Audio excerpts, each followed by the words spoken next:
Hi Stampin' friends, I hope you're all doing well today. I wanted to show you a video of how I make a tissue box cover. I started with the tutorial that is on Split Coast Stampers, but apparently Kleenex boxes have gotten smaller over the years since that one was made, because when I tried their dimensions, it was too big for my box. So even this one is slightly big, but basically it's just put together and it slides over the box. I considered and couldn't decide for my own personal box, which this is, whether I wanted to put these put a little lily pad and put some little water lilies on there like this. And I decided I kind of like the clean look, but for the one we're making today, I will show you how I put that on there. This is the Water Lily Designer Series paper from Sale-a-Bration. It has a variety of papers, and the reason I decided to use this Lily Impressions is it looks like a Monet. It has a ton of different papers, and I thought, well, I can get enough of that paper that we can actually make one of these in class. So the way that I did this was I made one 5 1/8. Let's see if you can see that. There we are. 5 1/8 wide this way, 5 1/8 cut by 8 1/2. So that uses only half a sheet of paper. So you can get 2 of this piece out of it. And then I scored at 4 1/4. Then on the other piece, which is slightly bigger, which is kind of weird, I know, I did 9 3/4 wide by 5 1/8 again here. So it's kind of strange, but I ended up with some that are 4 1/8 wide for my DSP layers and some that are only 4 inches wide for my DSP layers, Designer Series paper. So the way I put this together, let's see, did I mention that I scored this at 4 7/8? I scored it at 4 7/8, so one tick back from 5. So to put this together, let me get rid of that real quick.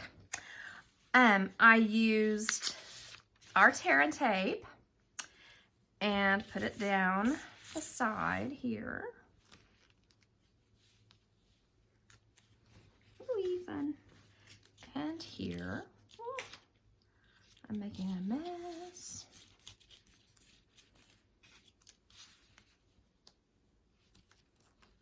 Like that. Then roll that back up real quick. I folded each of these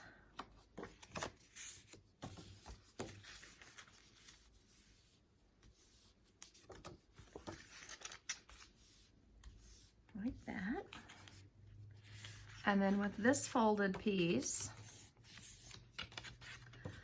I lined it up here. And made these as straight as I can. And then in order to get it exactly right, because like I said, the box is a little strange, I set it inside the box like this, just to kind of get it how I wanted it. I didn't want to have any weird leftovers. So you can see the problem with the box is that it is actually about 1/8 of an inch wider one direction than the other. So I did this and then lined it up here so it'd be straight on top. Now for this one, I'm using Gorgeous Grape. Any of the colors that are in this Pretty Designer Series paper would work nicely. I just like the kind of light, happy grape color of this one. So then, and you also want to have to be careful with this that you get them right side up, and what looks like a right side up kind of a thing. Let's see. There we are. Now I'm going to get some snail. Put it on each side. It doesn't take a whole lot of this. Just a little on each end. And then just kind of line it up as best you can.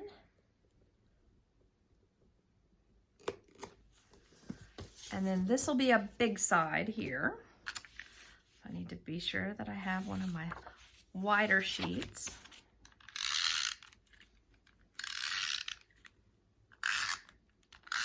I'll go here. Like, whoopsie. Kind of like that.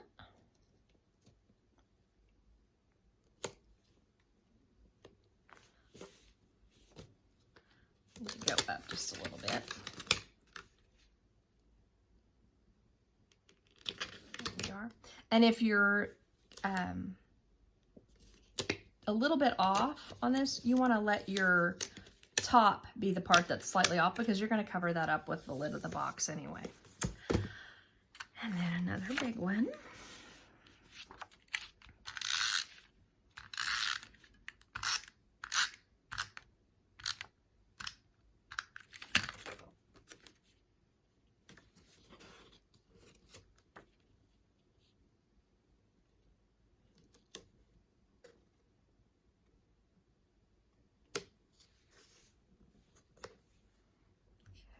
Let's see, that looks pretty good. And then our last piece.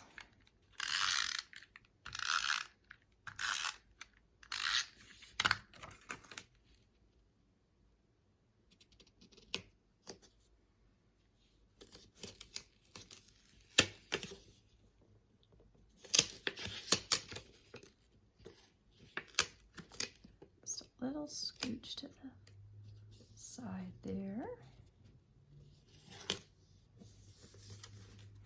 Okay, so I have this part of the box finished. Then, the way I did the top was I used this set.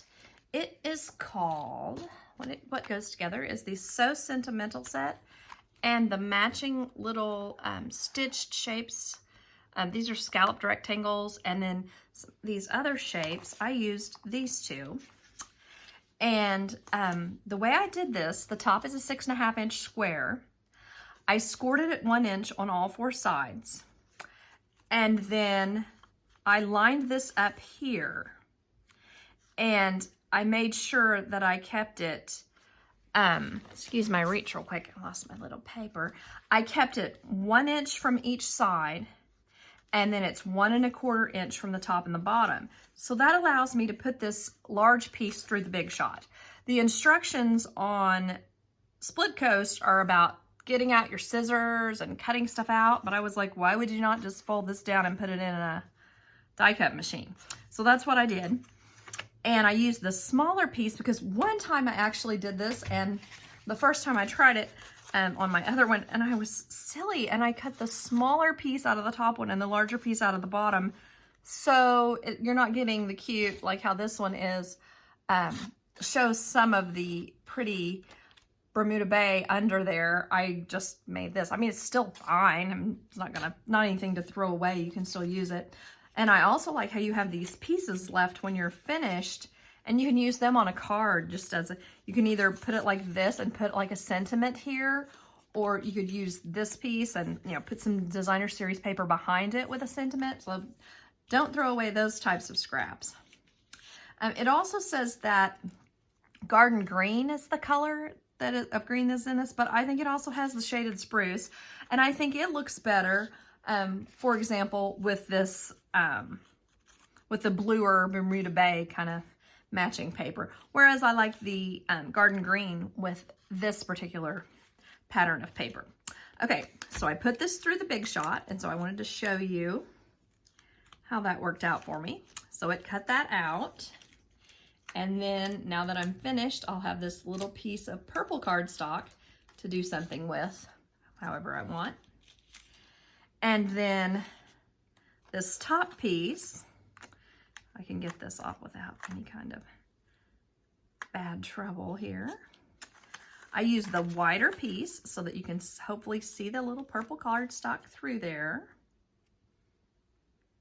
gotta be so careful. I tried to stick these to my shirt to get a little bit of lint on them so that they wouldn't stick very well. So, oh, I did want to show you, this is what it looks like before you fold it. So all you need to do is just fold these down in order to get them in the big shot. Then you'll want to cut basically every other corner. Just kind of cut this little edge here so that you can adhere them together. There. And you just want to cut one of the corners on each side. And then we have this layer here, ready to go with that and line it up. So let me get my snail. As close to the edge as you can on this one so that it won't come up as someone is reaching for the Kleenex. You don't want your edges to come up. Okay. And then just try to get it as centered as you can and get it as nicely around the center of the die cut as you can. Then you want to know that each tab that's been cut, that's the direction that you're going with these. They'll go under. So you want to put some of your tear tape on there now. I've been putting 2 pieces, but you can put 1 piece or how many pieces that you need. I think it just makes it a little more secure if you put 2. So that's what I've been doing. And you could also do this with the B Sale-a-Bration paper. Like if your house is kind of modern, that would have the black and white and gold colors in it, or kind of a more sophisticated kind of look. But this one actually kind of, to me, would look good in my craft on my craft table. So that's what I went with, the Bermuda Bay kind of color. And I do like Monet's, so I thought that would be cute.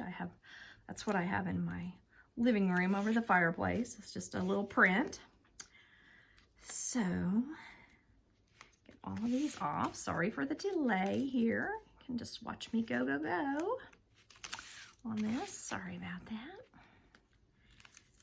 And then, I hope you're all finding some time to craft this weekend. I have so many things to do. I'm having trouble deciding which one to do first, which can actually slow you down, oddly enough, make it harder to get things done. I'm just pinching these corners together. Get them kind of secure. So now that I've gotten that, I want to kind of determine which I think is the front. So for me, I kind of like these, this pattern here. I think it's got a lot of nice purple in it.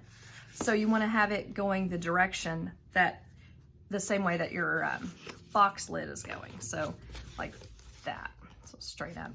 Then what I did was just put a piece of tear tape only on the front and back, so that it wouldn't be in a bind, since there's you know, the sizing thing is a little strange, in order to get it to fit on your box. Put that there and there. Tear them off, and be sure when you go to put them on the box that you don't squish them down too much until you've got them just where you want them. So let's see.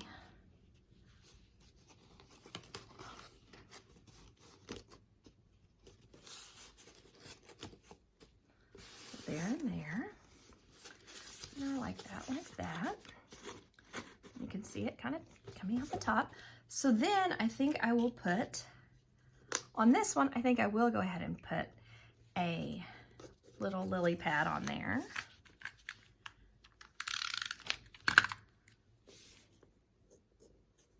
Like that. And then because of the colors used in this one, I like both colors of pink on here. I think it looks nice. So normally I would probably get out some of the Mono Multi green glue, green capped glue, but I'm going to try this with just the snail and maybe some dimensionals, not dimensionals, glue dots, because it can really get a little bit sticky, and I don't want to make a spot on here that is going to create like a little dirty spot. So first thing I'm going to do is kind of get them how I want them. Just kind of offset like that. And then I'm just going to stick them down. Kind of like that. Let's see here if I can get, I need to put a little under these top corners.